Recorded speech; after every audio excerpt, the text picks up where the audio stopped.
I believe it's recording now.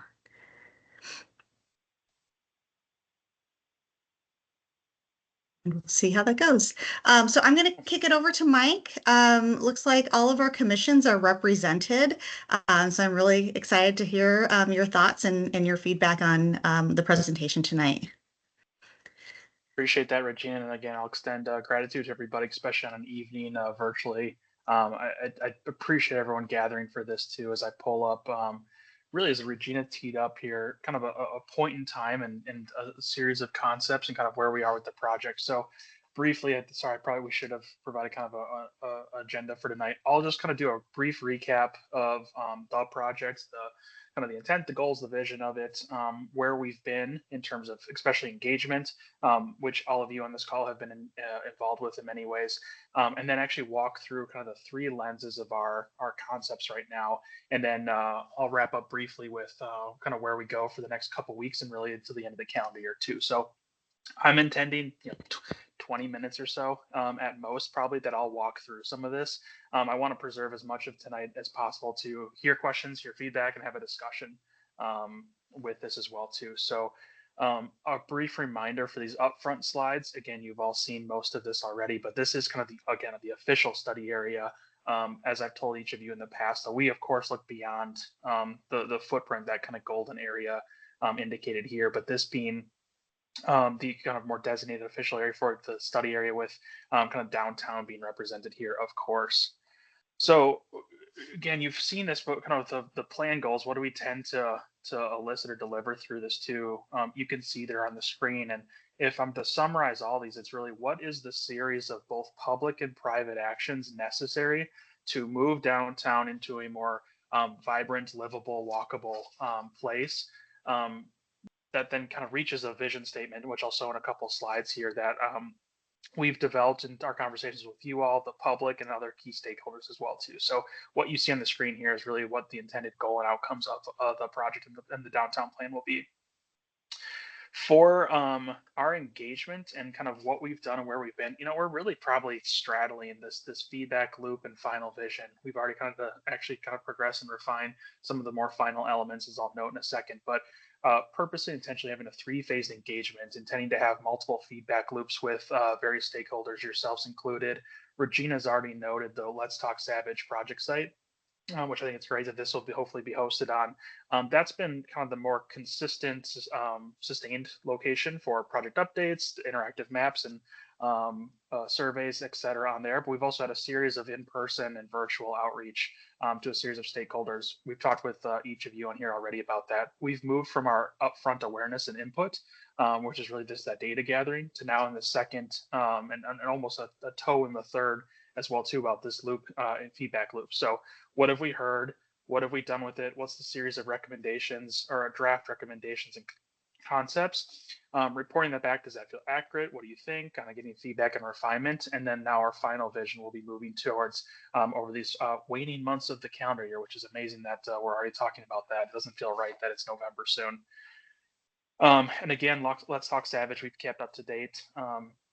We've also had a focus, and I think thanks to many of the committee members on the call today too, to ensure that equity is considered and a grounding focus of our engagement. So translated materials have been on there. The Let's Talk Savage page actually does have some options for translation where people can access those. We've sought out outreach with historically underrepresented populations and communities, some of which you can see there. And so ensuring that as much as possible, we connect with those populations and ensure that their perspectives, understanding, and lived experience is reflected in this plan. And again, kind of those recommendations being reflected in the plan. So I wanted to, again, kind of give acknowledgement and recognition as we certainly should towards that effort. And again, members of the Equity Commission, we appreciate your past and continued support and recommendations in that regard. So what have we heard? And we've presented some of actually all of these to council already, but I just wanted to ensure some level setting with this group. A couple highlights that you can see here. I think if I'm to summarize a few of them, more places for more people to do more things more times of the year, just more stuff to do. I would say both for public programming as well as private destinations, more places to be entertained, to eat, to drink, to shop, and all that stuff, and to live actually as well too. We've talked quite a bit in our conversations with you all. Downtown is a very isolated place. At times, it's been described as having a very utilitarian feel, and it often lacks a lot of destinations. Certainly, I will be the first to contend too that there are many fantastic places there today, but the idea that there could even be more, especially with a more broad and regional appeal, is something that we heard frequently from pretty much everyone we've talked to. The relationship to Highway 13 is complex, but it's really critical to the relationship to downtown, of course. You have 50,000 people every day who pass by the north end of your downtown. That's anticipated to only grow in the coming decades. How can the presence and visual appeal of downtown be elevated to, one could say almost capture or draw in that really amazing amount of eyes that pass through downtown? And then the idea of having more park space, maybe daylighting the creek, and improving the entry experience into downtown, which we'll talk about a little bit more too. Which I think is really interesting. Then I wanted to juxtapose a couple things we heard in the bottom because on some of our comments are like, it's a lost cause. Why bother? It's there's no point in even pursuing it. Where others are like, oh my gosh, there's so much potential here. This is so great. Like it's a couple tweaks here and there.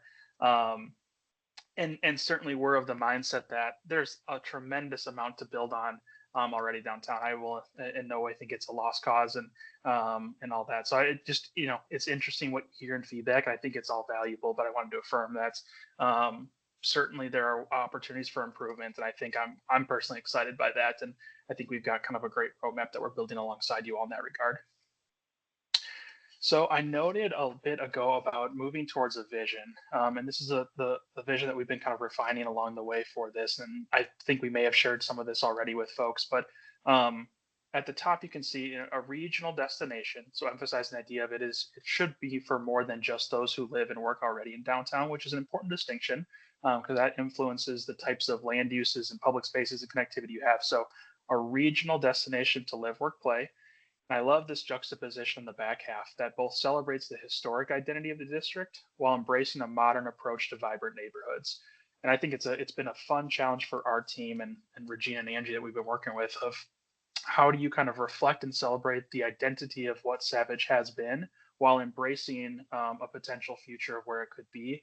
And really a lot of the comments and feedback that we've heard from people kind of challenging us to lean into that. So that's the ultimate vision of what downtown can move towards. And then a series of principles at the bottom, I believe, again, that we've shared most of these with you. The only thing I really want to note about these is for each one, we took purposeful steps with the language to say, certainly it should be for future and external benefits, but really let's not forget those who already live and work in the city today, and that current residents and current employees and current stakeholders should also benefit this. Well, this should not just be a plan for those who want to live or come here in the future, but also for those who have lived here for generations as well. So a couple key findings, and thus this sets the stage for the series of recommendations, which is what the remainder of the slides will be. This summarizes things that we've talked about with you in the past, but I think worth noting at least one more time, starting left to right, there's a tremendous amount of constraints that are really ring around or surround the downtown, not the least of which Highway 13 to the north, what I'm kind of calling the green belt or that utility easement and wetlands to the south, to a degree Credit River, but really the floodplain and floodway around it, that darker blue color on the east, and then Burnsville to the east, or to the excuse me, the wetlands to the west, but then Burnsville to the east. We won't pay that much mind, of course, but then that being the edge. So it's really this kind of constrained downtown area that only has a couple points and ways to get into it, and has some really significant barriers and constraints that it's very difficult to kind of break past or break through them. Likewise, and this one actually is really important. A series of modest parcel sizes. So, and let me see. I think I can zoom in here. I'll try to. Oops. Zooming in here. Each of those, so you can see that's a series of the parcels and the lots downtown. Each of those red are all lots that are less than a half an acre. And what that tells us, one, is that there isn't very many larger sites, but more importantly, for any redevelopment to occur, it's very difficult to get substantive redevelopment, of course, on parcels that are less than half acre, and really less than an acre for some of the ideas that we've been hearing and kind of some of the desires from you all, council, and the public. So what that means is some combination of city and private development community and the private market will need to assemble lots. And that takes a lot of coordination, of course, but we'll need to assemble lots in order to deliver much in the way of redevelopment. Now, I'm not actually the benefit of doing this on a program like this is you can highlight a few things. Some of these areas are already publicly owned, such as what we've been kind of referring to as the South Hamilton block between the city and the county EDA. Some of those are already owned, so that could be be a more earlier and more nearer term redevelopment opportunity as compared to many of these. But really, the takeaway in that is for change to occur, almost regardless of where, because there's so much red here, it's going to take a coordinated effort and really the assembly of multiple properties in order to make change. So that starts to for us. As I zoom back out here, what are the tools that either the city or in partnership with the private development community can leverage? Certainly with willing sellers. I want to make that very clear to invoke kind of an evolution of the downtown. Lastly, a concentrated kind of commercial core. Actually, I'll zoom in again, especially kind of around 123rd, a little bit 124th, with then kind of these decreasing concentric rings of residential density. So again, you all know your multifamily is just kind of this pinkish for the most part, and then it very quickly becomes single family residential. Certainly not bad. It's a fantastic mix of housing that's there today. But all of the current today retail and commercial uses are along the northern edge, whereas often, not always, those being ringed by kind of residential or other uses all the way around can open up different opportunities. I think with one of the committees or commissions rather, we spoke about there's plenty of examples where there's still vibrant, strong downtowns that have an arrangement like this. It just influences what is the opportunities and options as composed to if it was more kind of centrally located retail. So not bad, just an interesting observation. Okay, so what in the world does this all add up to? We have a series of concepts that start to get illustrated on this graphic here that we'll walk through many of these. What our approaches to concepts such as this are kind of when thinking about a place and opportunities and recommendations and concepts for its future. We think of three lenses: development and the buildings, the physical structures that make it, both public and private. We think of the public realm, both the formal parks but even maybe the less thought of roadways, alleyways, things of that nature too. What are kind of the in-between spaces, and then connectivity. So development, public spaces, and connectivity. With that last one being both vehicles, but also how do people walk, bike, roll around as well. How do those three systems, much like systems in a body, all work together? How do those three systems work together to make a strong, cohesive place? So I'll walk through a series of these, and I'm sure some people are like, "Oh my gosh, you're thinking that, or you're recommending that." We're going to get through all this, and very much we'll have time then for kind of questions and discussions. And if nobody's heart was racing a little bit right now, then I don't know if we've necessarily done our job. So I want that conversation. Certainly, we welcome it.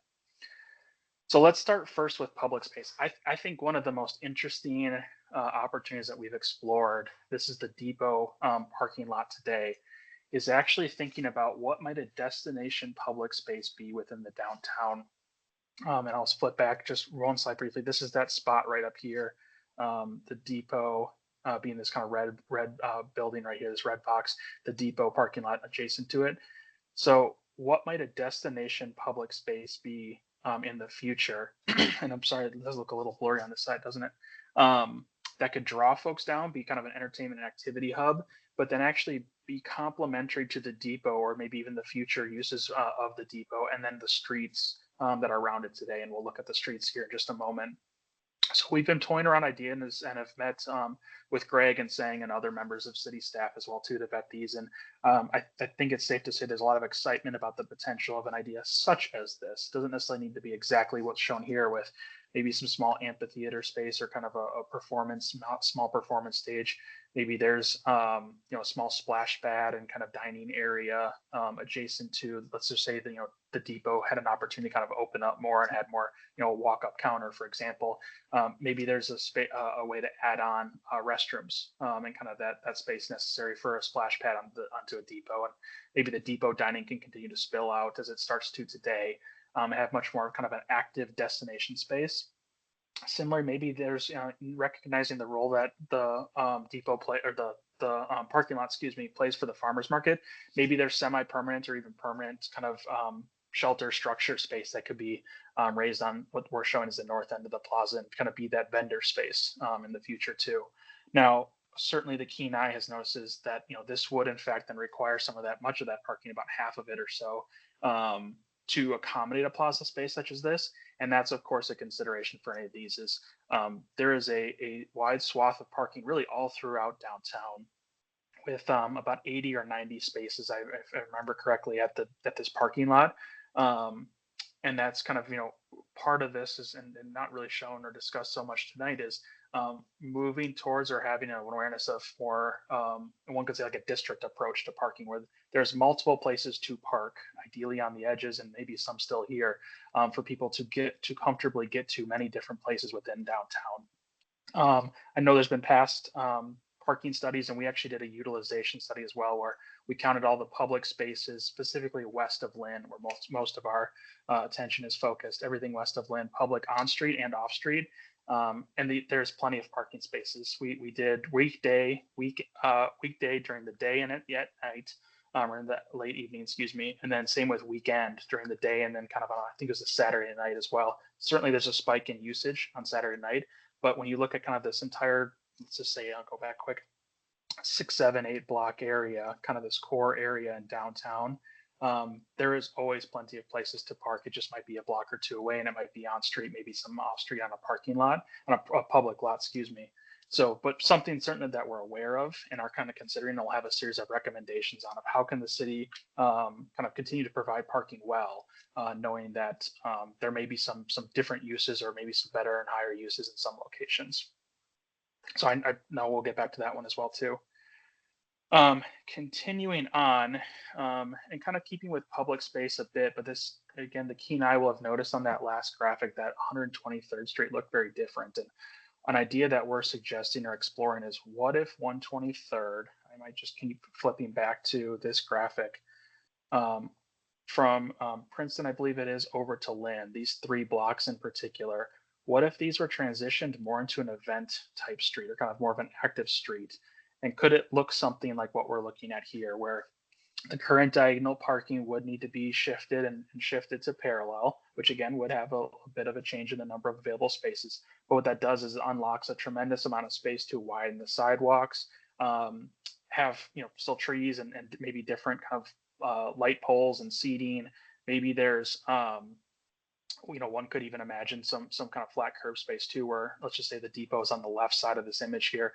Maybe a block or two is closed off for farmers market, and vendors are up in the street too. Or there's a concert where Regina breaks out her guitar and Angie's singing along, and we're having an event in 123rd Street at night, and everybody goes and runs into Nielsen, excuse me, because of the singing quality. But it's ideas such as that, of course, where 123rd can be more of an active event street that can actually be programmed, maybe in adjacency to the plaza. And then we're toying around with different ideas of wayfinding and monumentation. I think we talked earlier, that juxtaposition of the old and the new, if I can kind of classify it that way. Maybe there's kind of a gesture to some of the more industrial and shipping nature with some of the materials of the district as I zoom into these. And even, again, the noticing kind of the street pattern and the river, kind of on this graphic, maybe that blue can light up and be illuminated. Same with the lettering, and kind of reflecting a bit of the old character, while providing, I think, some interesting, wayfinding gateways, public art, etc. So things such as this. Um, Likewise, oh my gosh, actually, here's the one I was hoping to get to earlier. So this actually shows in better detail that stretch of 123rd, which I'll indicate here. Um, you can kind of see that a little bit. I'll just make it a little bit wider. This stretch here could kind of be, that programmable event space, recognizing that today much of the retail and commercial is currently on 123rd. So to embrace that and allow them kind of, again, spillover activities, things we've already talked about. Another idea though is, what if we're kind of looking at how do people get into downtown from the west, from Quinton in particular?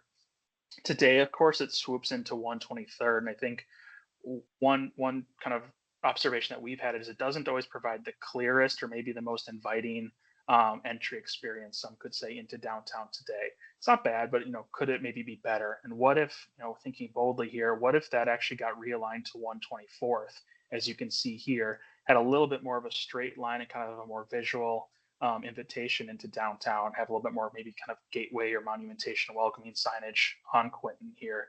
And then when you get into 124th, what you've done is now you've kind of got this new and additional main street into downtown, um, connecting from Quinton into 124th. 123rd is still your more retail heavy event streets. This, though, could now, if it's more of the through streets, have higher density residential and more kind of uses and be kind of a really nice parallel to 123rd Street, for example.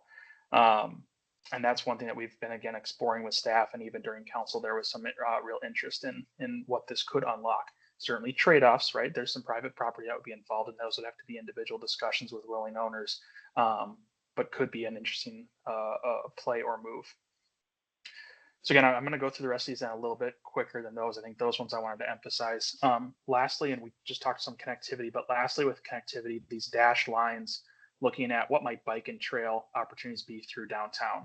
And I'll explain these colors here in just a second in a few slides. But knowing that there's already a bit of a trail on Lynn, could that maybe get brought up and extend to at least to 123rd and maybe in the future elsewhere too? I know there's a lot of desire to connect to the river. Might that be a location in Lynn? Using 125th here as this east-west kind of connection through the center, knowing that 124th will probably have a little bit more vehicle traffic. And actually, there's city right-of-way today connecting 124th out to Quinton. So maybe there's this really nice kind of connection that way.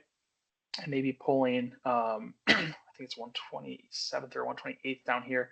And then you can kind of loop through and almost meander around this more daylighted creek and a little bit more active park space in the bottom, have some really nice kind of greenway style trails that eventually will connect up to Quinton and then out to the north and west, where again, I know there's future desire to cross Highway 13 and have connections to the river in particular and elsewhere.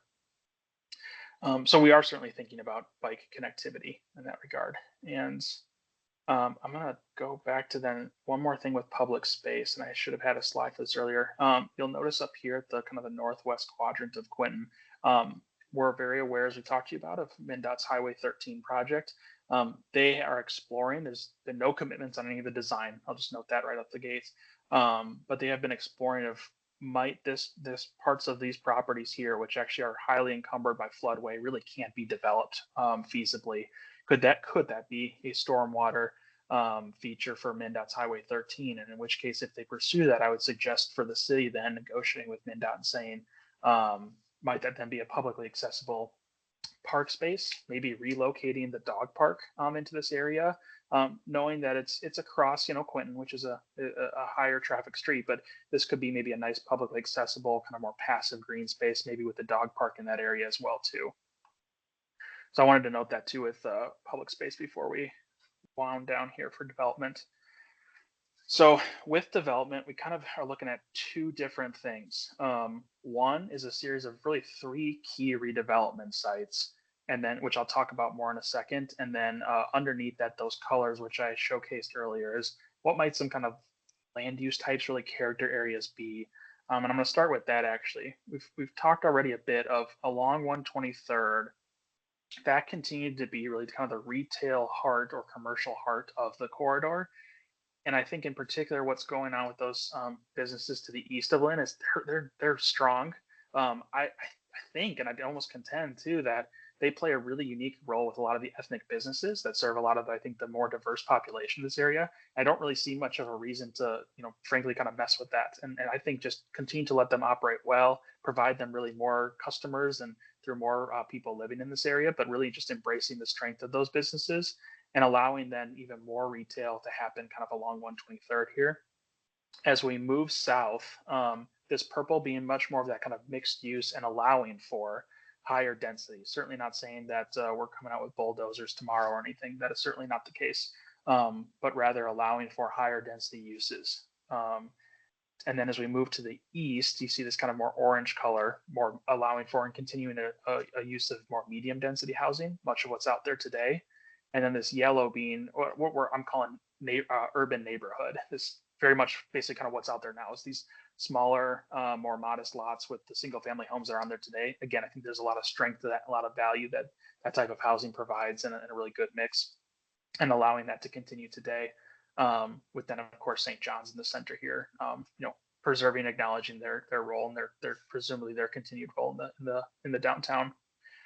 So that's kind of a organizing framework, and then kind of point us towards really these three redevelopment sites: the Hamilton block, the Mall block, and then the Savage School site too. And I'll start with that one first. These are two lots. I just want to make sure if I have. Oh, so I'll just stay on this one. Um, Two parcels here. The school district, as we know, is actively looking to sell those. We've been in conversations with the school, and they'll be looking to this plan in terms of helping to kind of guide what might be feasible for that area. As drawn here, we've made a couple of modifications to this for Gina Angie, nothing too substantive, but could see a mix of housing, maybe some small walk-up housing, on especially the park side, which could be really nice, maybe some higher density on the north side and through the center, but then especially where against the single family, that urban neighborhood, some smaller, maybe townhomes, walk-up units, smaller apartment styles as well too. We've reviewed all three of these actually with kind of some developer roundtables, and by and large, actually, the sentiment was like, this is pretty close to what could be delivered. And there's actually a fair amount of confidence from the development community that we talked to about all three of these sites, and a lot of interest in this one in terms of the diversity of housing. Somewhere in the ballpark, depending on how it actually plays out, of between probably 250 and 350 units that it could potentially get up to, kind of in that range. I know it's broad, but again, it kind of depends a lot on the size of units and all that. As we've drawn here, it's probably in that range approximately. As we move up to then what I'm calling the mall block, that's today where the Masons and several other businesses are in this strip mall. And if the Masons happen to listen, we'd love to talk to you. We've reached out to them in the past and are eager for a response to hear kind of what their long-term plans are with the mall space. We would envision, though, a series of probably primarily residential on that 3-4 story, I think around 60 units or so on that half block was what the development community felt comfortable with. I think that's a pretty fair kind of estimate as well. And I would even contend, especially on this corner here, you could put, and I'll zoom in and we can see that on this block, on this corner here, if in fact 124th is realigned, this could be a really interesting and exciting kind of entry, kind of key gateway and entrance point into downtown. Maybe there's a small 8,000 square foot retail or commercial, and until such a point, I think expectations might be a little bit more in that kind of 3 to 5 range. So somewhere around that area on that corner could even be a little bit of kind of a corner coffee, bakery, small restaurant, something to that effect. And then on the Hamilton South block, and this is the last one, then I'll open up for questions. Again, much, but not all, but much of that kind of south half of that block is owned between the city and the county EDA. And we've talked with the county EDA, and they're certainly intending to develop towards residential, and it'll be a continued conversation with them of exactly kind of what the target audience or market is for kind of that residential, and had some good conversations of potential to open up to private development partnerships potentially and market rate potentially in addition to other EDA plans. So there are no plans, I want to be very clear, for that block specifically, and but I think something to the effect of what's shown here, 75 to 100 or so units could be feasible, with just the space allowed. With all three of these, and this will be my last point, certainly parking will be a consideration. I think for better or worse, parking will drive the amount of development potential because of just the size of the lots. Again, we talked about that earlier, but also a high water table and a lot of bedrock in this area. So underground parking being extremely difficult, if not cost prohibitive, as is probably know too from the Hamilton building and the senior housing next to it. That parking is actually at ground level. It's not below ground.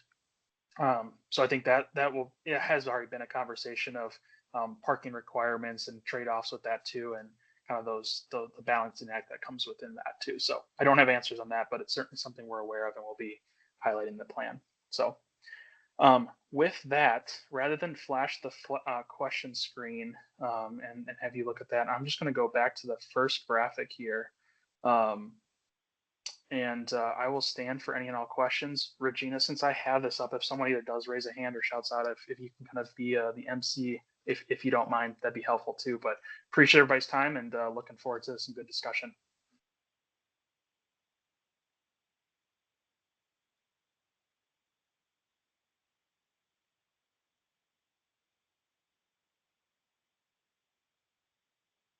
Looking for hands. Feel free to unmute yourself and jump in as well. Oh, I do see a hand.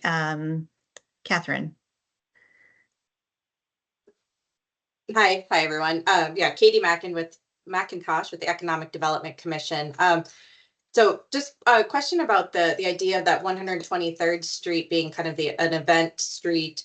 Um, Sorry, my printer's going off if you hear some background noise, but has that been discussed with? I know, there's a lot of the senior apartments, and if there's any considerations about noise on that. I know my mom lives in one of those senior apartments and faces the street, but is that something that is part of the focus group that you've looked at? Yeah, great question. We've had some outreach in that area, and I believe some of the senior residents did come down and talk with us a little bit too. I know, and even actually, and I forget her relationship to the area, but someone did reach out to Regina and Angie, kind of asking actually about destinations and things for to do for seniors more broadly. And I would say twofold here. Very good question. Certainly, any noise would be run through the city standard ordinances and noise kind of processes too of at certain times can kind of loud events still happen, so of course permits would still be needed for any events and noise. I think that's a great point too of ensuring that any louder noises maybe be focused more on this plaza area rather than right in front of, I'm sure, where it sounds like your family may live. The other half of this too, or the other portion is, if 123rd transitions into a space, I'm going to go back a slide, that is more comfortable to walk, is more shaded, has more spaces to sit, is that more comfortable then for seniors to spend more time out there and maybe even walk to current or future destinations that they may want to go to, or just for a stroll during the day, right, with either some friends as well. And that's one thing that we've heard from, again, some of the people who have reached out to city staff of some concerns from some members of kind of seniors who either live or visit the area too, of not always feeling comfortable to kind of walk around or move around the downtown. And I think by rethinking 123rd Street, while of course being mindful of noise, et cetera, being a safer, more comfortable place for people of all ages and abilities. Great, thank you. Yeah, great question. Looks like Al Erickson has a question with the Economic Development Commission. Hi, thanks, Regina. Appreciate the information. I guess I'm still a little disappointed that we haven't incorporated anything regarding the river into the plan yet. I know 13 is kind of a barrier, but I noticed on one of the connectivity charts, there's some vision that perhaps there'll be a connection going across there up towards the river. Hmm. I like, if we're looking at the vision in terms of honoring the past, I think the river is quite historically important in town, uh, Yep. going all the way back to Mr. Savage's farm, even though he was in the Bloomington side, probably what is now the Bloomington side, but the farm being there and the launching of boats for the war effort and things like that. Also, it's just probably interesting watching barge traffic up and down. I kind of think more of observation deck or something like the Coon Rapids Dam or something like that. And I'd mentioned that Hmm. to Regina before. But was there any talk about that or any thought about that, or is that like on a second phase type of thing along with that pink or purple dotted line that goes across the road there? Yeah, again, great question. There was certainly a lot of conversation and continues to be about I'd say even honoring kind of the past, but even the past planning efforts and desires from both Burnsville and Savage to try to make connections to the river. And we've had a lot of conversations with city staff, MnDOT actually, and then the county transportation folks as well too. And I think consensus being right now that there is strong desires to one day make connections up there. There is a lot of property ownership and technical difficulties of where and how to get up there, especially with the uncertainty of what the exact design of Highway 13 will be. Some of their concepts, I'm not saying that any of these will be for sure progressed or the concept, but some have shown even different or no access or crossings at Lynn, for example. So if that's the case, does that start to then influence, hey, maybe this what's currently pink here, maybe that becomes infeasible, and maybe that should focus then attention further to the west, for example. So I think recognizing there's a lot of technical and ownership barriers today, along with this kind of fairly large uncertainty about the future of what Highway 13 exactly will be. certainly there's a desire to keep Lynn open. Again, I want to make that very clear. There's no plan today to close Lynn. But with some of those just unknowns, this plan will allude to the desire to continue to connect. But at least for right now, not feeling confident that we can make a kind of a sound recommendation exactly where. But not off the board is what you're saying. Yeah, correct. Not off the board by any means. Nope. Nope. Good. Thanks for clarifying that. Yeah. Yeah. Andrew Wolf with our Planning Commission has a question.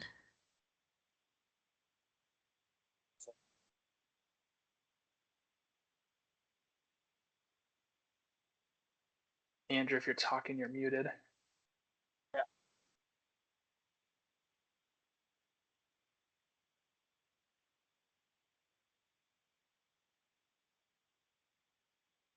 Andrew, we heard just a blip of you a second ago, but again, if you're talking, we can't quite hear you.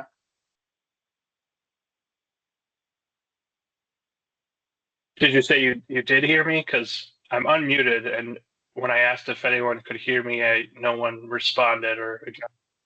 Yeah, We can hear you now. Andrew.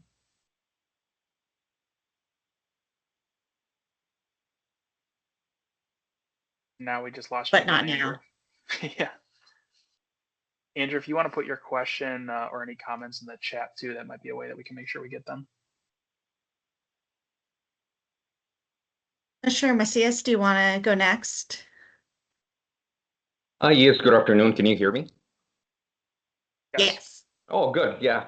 Hey, thank you. Good afternoon, everyone. I appreciate the presentation. Pretty cool ideas. I just have a very general question. I guess 3 questions. I would like to know if there's much information in terms of, let's just say, the cost that the city will incur to do these developments in terms of upgrading streets and public sites, as well as the procurement of private property. So that's question 1. The second, where would those funds come? And the third one would be, what is the expectation in terms of bringing back all the revenue, the taxes, the vitality that we want to recoup those costs, if that makes sense? Yeah, those are fantastic questions. I love those. And that, I noted earlier from the engagement that we're starting to dip our toe in that final component, and really with the plan too, as we wrap up, we're actually having those exact analyses and conversations right now, actually all 3 of those. So from the cost side, we'll be looking at a general cost estimate for the public improvements in particular. So what might a kind of a general range be for the public plaza, for example? For the streets, as we're conceptualizing them, I'll just go to this graphic, which has it better. In particular, 123rd and maybe some of these other ones too. What might a typical per linear foot cost be for roads designed in such a manner? At least to give a kind of a general sense of that cost.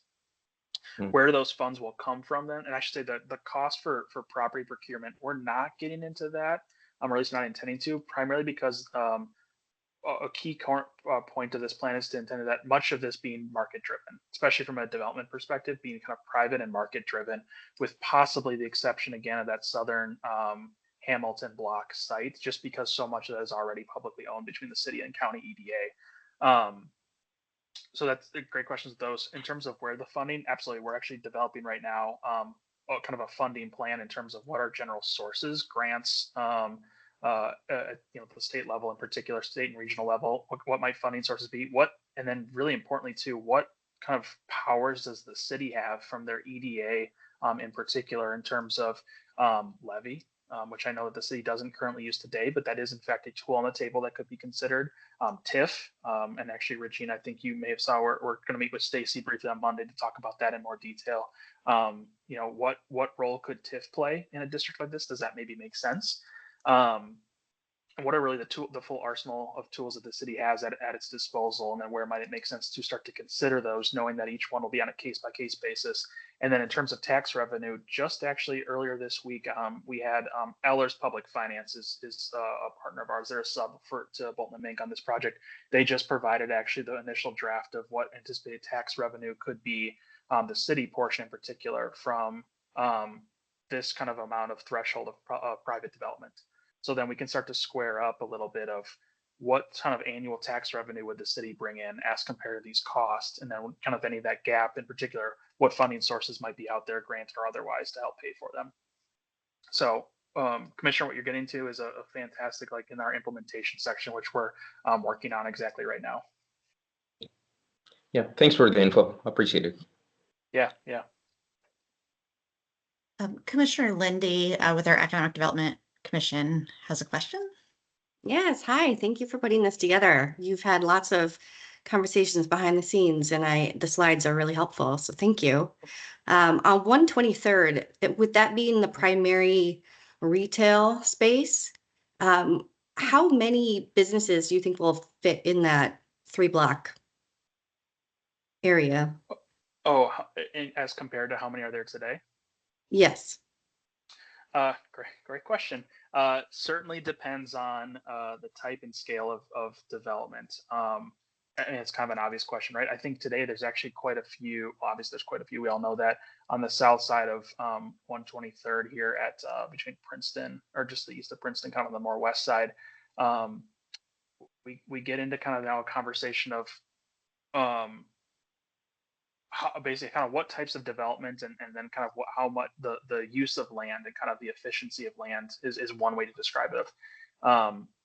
Many smaller properties, which can be harder to deliver versus a couple larger ones. So we haven't done, and I don't think I could probably provide you a reliable answer in terms of how many might be realistic. I mean, we can drop buildings all day long, but in terms of what the market might deliver, there's just a lot of uncertainty. Whereas on the south side of 123rd over here, you have a half dozen at least, if not more. Whereas then more in the center of the block, there's 2. And so there's, basically kind of the takeaway from that is there are many different ways in which to arrange these blocks. And again, with so much of this being market driven and private driven, it's going to depend a lot on what those specific users will want to be in this area. Okay. I hope I'm not punting on your question too much, but it's it's kind of a two-part. It's kind of a two-part question, because I think retail and beautiful outdoor spaces go hand in hand to keep people in that area, which is, I think, it's great.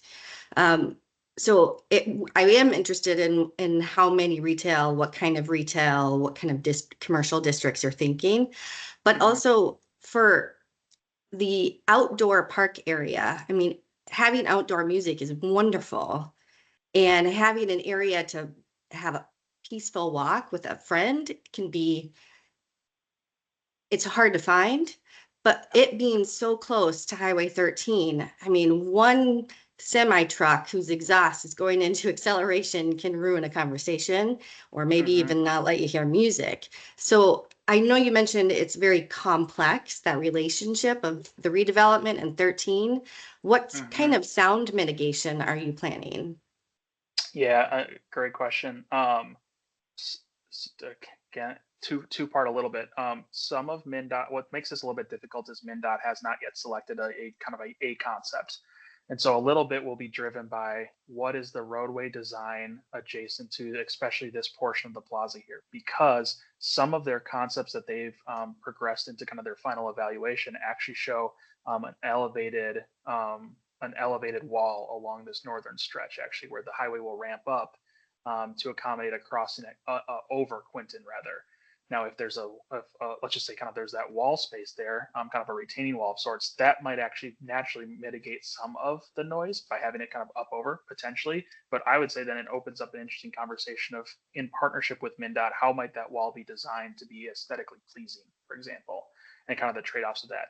If MnDOT progresses a concept where Highway 13 is at grade, then we start to get into more kind of the traditional options of, can they provide sound barriers? Is there really heavy screening with vegetation or artistic elements will that be sufficient? So it's a little bit of kind of I anticipate our plan will talk about kind of a universe of options, knowing that as certainty is delivered or gotten with Highway 13, that can inform kind of which of those choices make the most sense.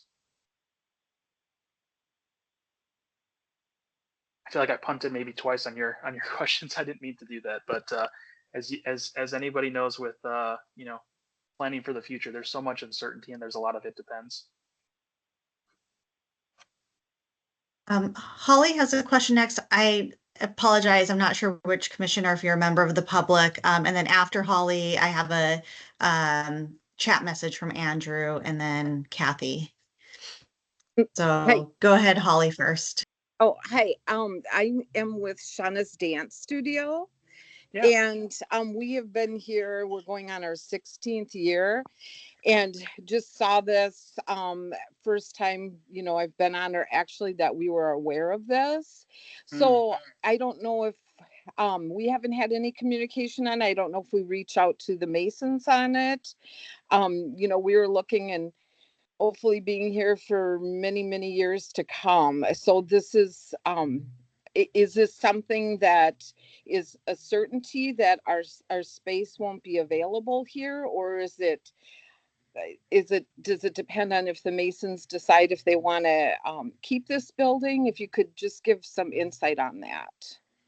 Yeah, happy to, Holly, and really glad that you're here. And we've been reaching out to them. And my understanding is they own the entirety of the building too. So nothing you see here that we're looking at is certain or even has a specific timeline. There's no one even lined up to develop any of what you're looking at here. What this plan really is looking at the entirety of downtown and what might a vision be for a future of the downtown that meets some of the goals outlined by the city and the community. So again, if I can do nothing else, it's to kind of hopefully assuage any fears of there's no plan that the building is going to go away necessarily in any certain timeline. What rather this provides some vision around of if in the future at some point the Masons or whomever might own the building in the future, again, if that ever changes hands and they decide to redevelop, what might a redevelopment vision be that meets the goals of the city and expressed by the community? So if you get a chance to connect with the Masons or kind of whoever your point of contact is with the building, please get them in touch with Regina and Angie or members of the city. We've been reaching to try to get in touch with them for a while too, and would very much like to know their long-term plans.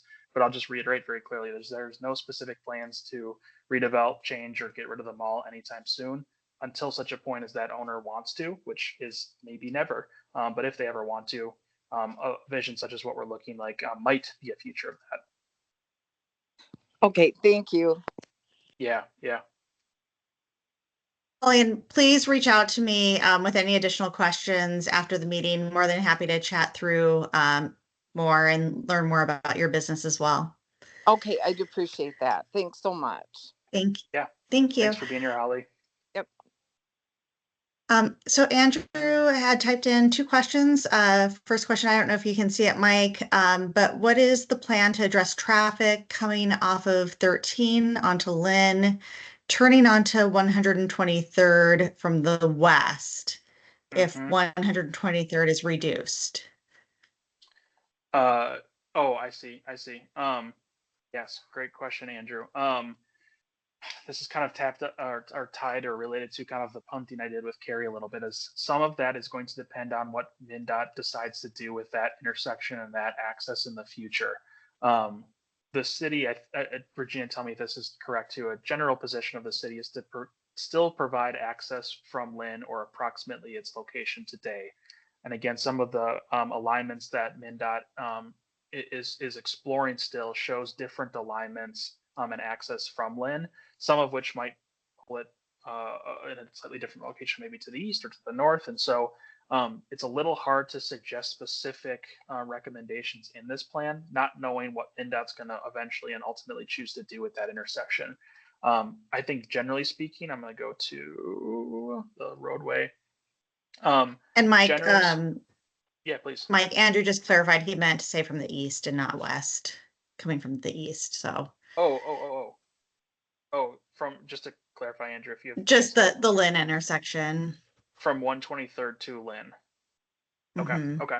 I think kind of the same answer though, still not knowing exactly kind of where and how Lynn will be aligned and designed in the future. It's a little tricky to make a definitive recommendation, not knowing quite how that will look. I think generally speaking though, when kind of these roads are maybe tightened up, generally folks go a little bit slower and a little bit safer and actually more efficient movement of traffic as well too. So from just a roadway design on 23rd only, I think that can be some of the outcomes. But certainly we're aware of that. There's a lot of backups, especially during rush hour, morning and afternoon at this intersection, and kind of the plan making some suggestions to MnDOT, knowing that there will be a point in the future where they make a more ultimate design decision.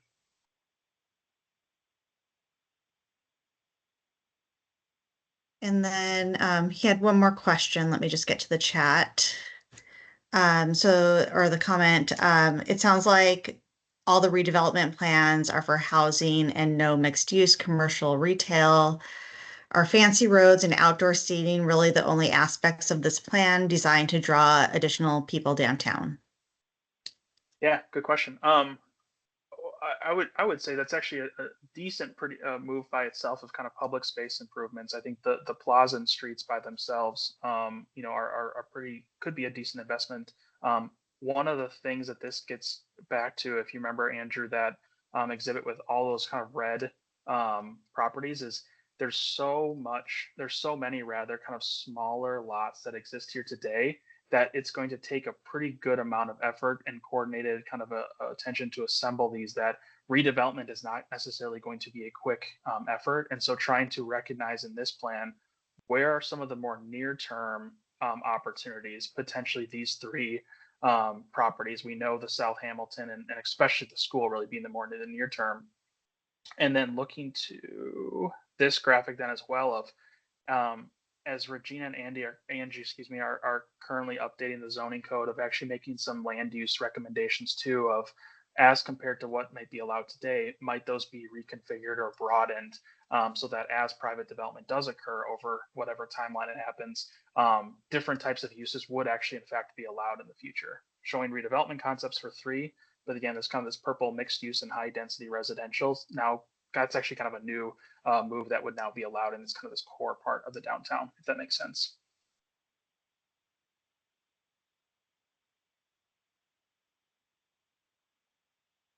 Oh, Regina, you're on mute. Sorry about that.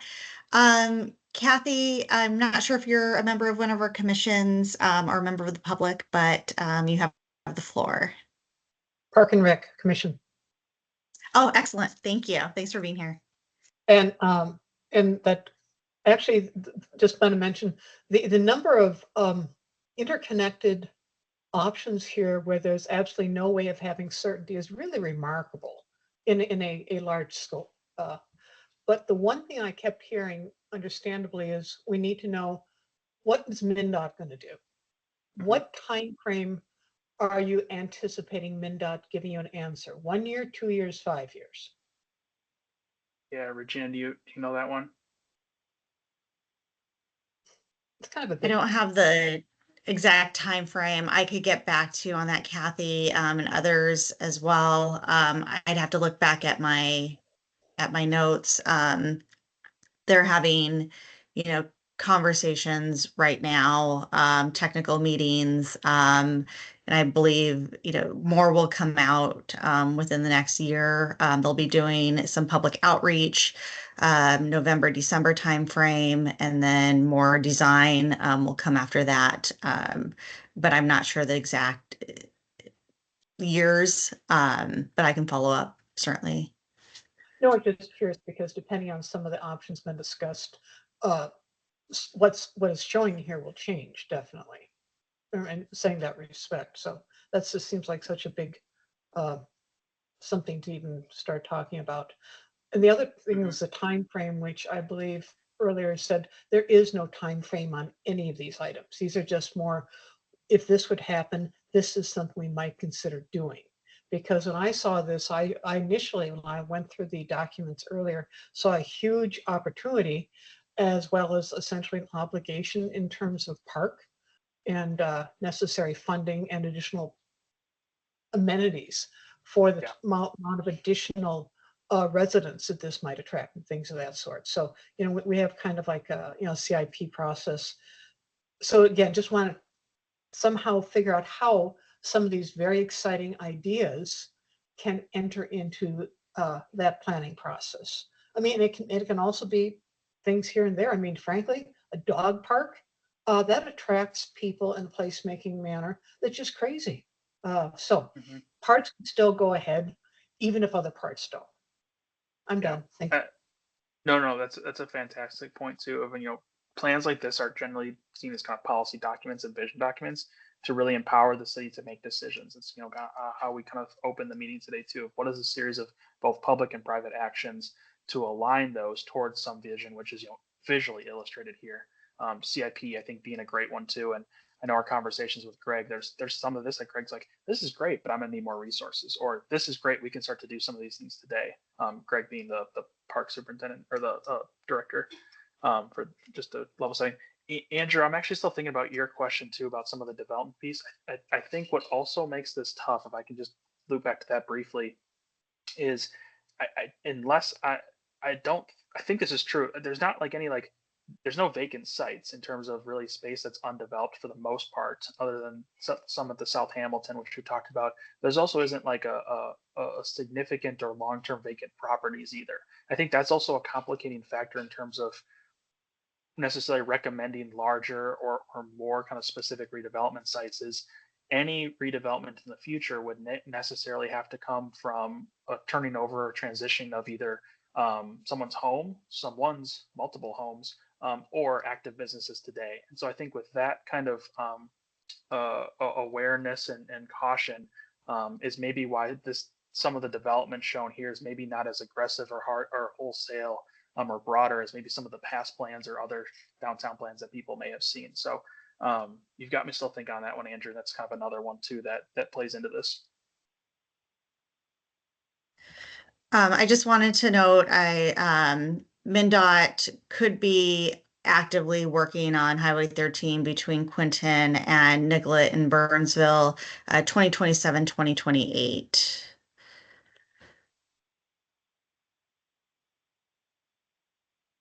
And then Scott, looks like you have a question. Yes, thank you, Scott Lund, Parks, Recreation, and Natural Resources Commission. Got a couple questions here. One, do you have an overlay that identifies public parcels in this area, be it city or county? Two, obviously with coming from the Parks and Rec, Natural Resources Commission angle,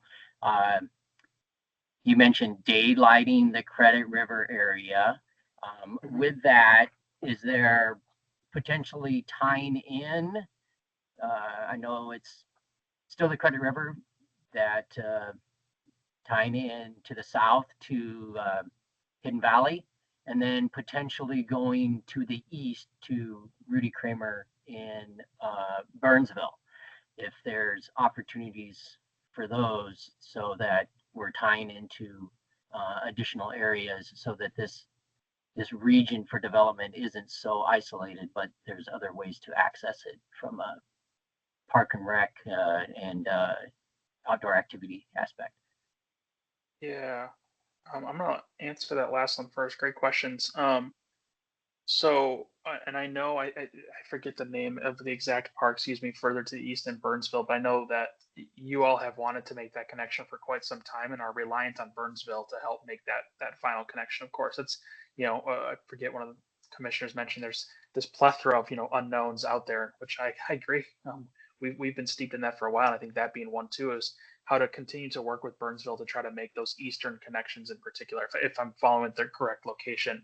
But I think then even south, utilizing Lynn, and to the west, I think I don't know kind of thinking of where that might be. I mean, I know the rail and the long term kind of, there's many kind of desires or plans for that too. I think there's certainly still a world where that could potentially happen. That feels like a much longer play, kind of a rail to trail transition.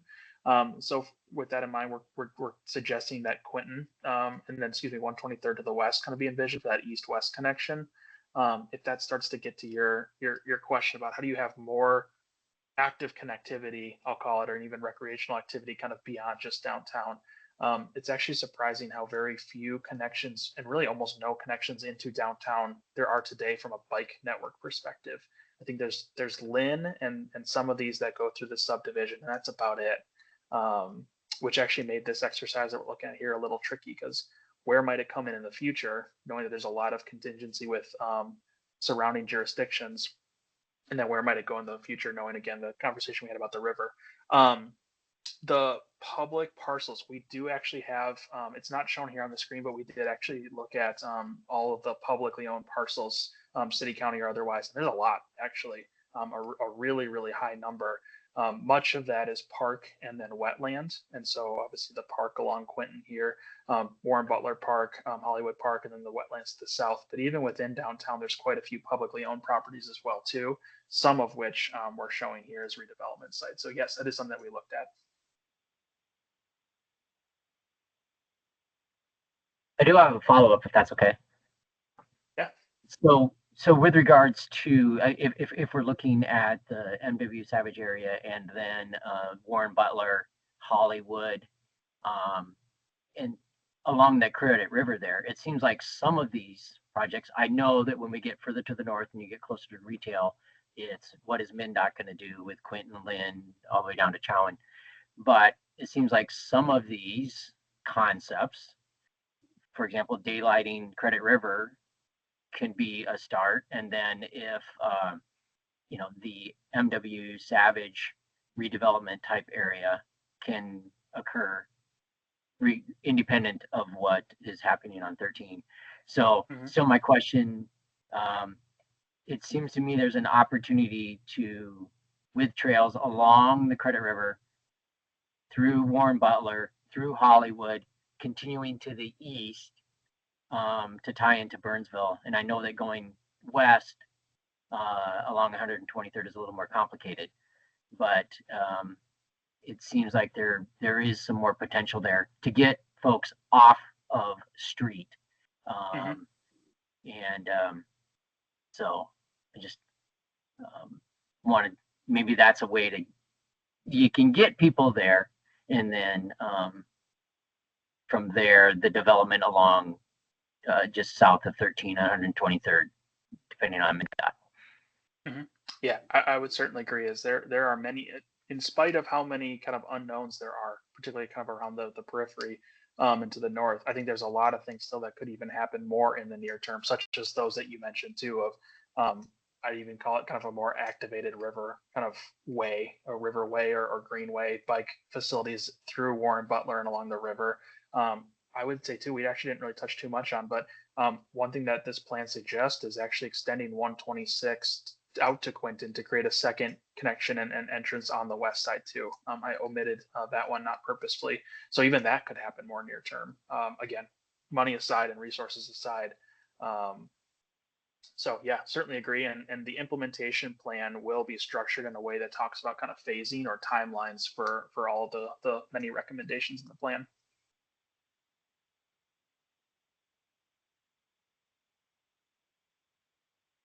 I'm not sure if you still had a question or if it was raised from before or something additional.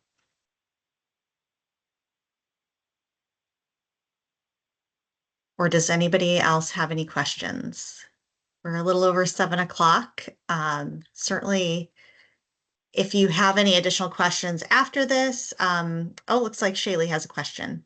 Certainly, if people have more questions after myself or Angie are more than happy to answer them. You can certainly work with your respective staff liaisons and get those questions over to us as well. But Shaylee, why don't you go ahead and ask your question or comment?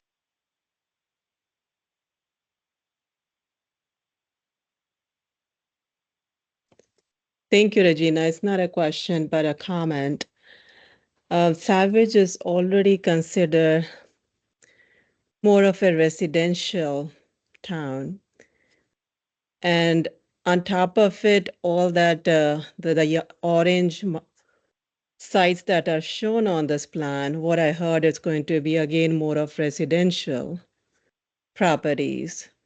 And here we have somebody representing a business concerned about what will happen in the future. I know this is all planned. Given that Savage is already heavy on residential side, I was hoping to see more of commercial or retail for redevelopment. Yeah, And wonderful question. yeah. Oh, go It's ahead. not a question, it's a comment. I was a little bit taken aback to see it's again more of residential of whatever is left.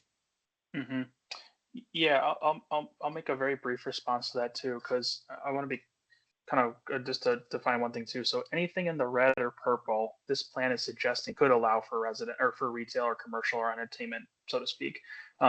Which not all of that I don't believe is allowed today. Regina, correct me if I'm wrong, please, on that. But I think that's actually from just a zoning perspective, suggesting to actually open up even more locations than today for non-residential uses. The other thing too is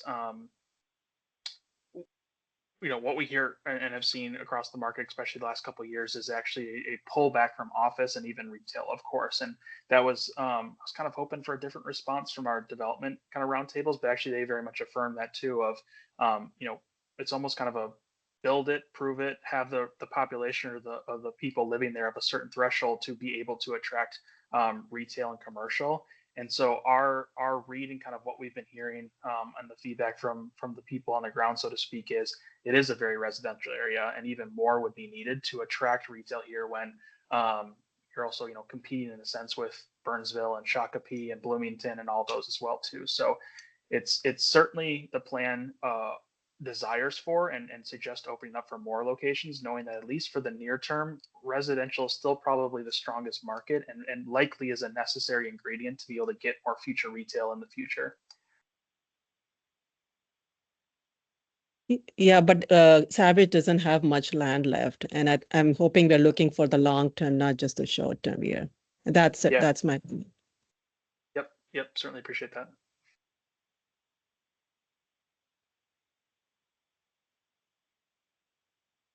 And Regina, if I can just real briefly, I think I have aware steps. Well, nobody wants to see this. I'll pull this down. So where we go next, this plan will be done end of the calendar year, and some of the funding that is supporting this plan it related to that too. So over these next several weeks, our team working with Regina Angie to wrap up the plan and actually have a draft early November or mid-November. We'll be actually going before council to kind of provide them and review more of a draft full plan with council in particular, and then are anticipating working with Regina Angie and council for final council or final considerations and approvals at the end of the year, ideally, to have this. That's kind of where we're going next.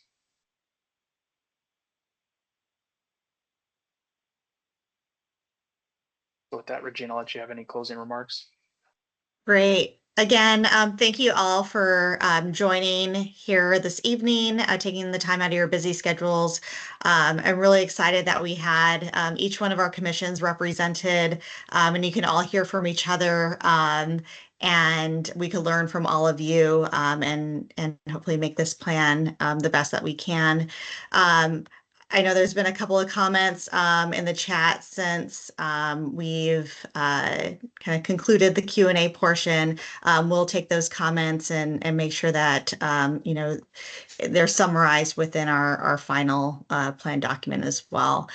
So with that, I'm going to say good night, and again, thank you. Thank you, everybody.